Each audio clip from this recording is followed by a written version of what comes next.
மகா கும்பமேளாவில் ஏற்பட்ட திடீர் கூட்ட நெரிசலில் சிக்கி 15 பேர் உயிரிழந்த சம்பவம் அதிர்ச்சியை ஏற்படுத்தியுள்ளது.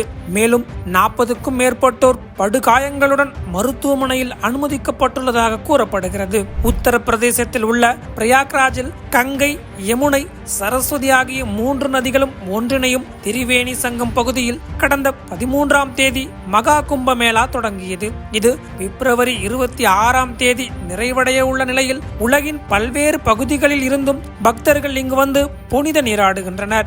இதுவரை 10 கோடிக்கும் அதிகமான பக்தர்கள் புனித நீராடி இருக்கலாம் என்று கூறப்படுகிறது. இச்சூழலில்தான் வட மாநிலங்களில் இன்று மௌனி அமாவாசை என்று சொல்லக்கூடிய தை அமாவாசை கொண்டாடப்படுகிறது. அதாவது வழிபாட்டு தலங்களில் புனித நீராடி முன்னோர்களுக்கு தர்ப்பணம் கொடுப்பதுதான் இந்த நிகழ்வின் சிறப்பு.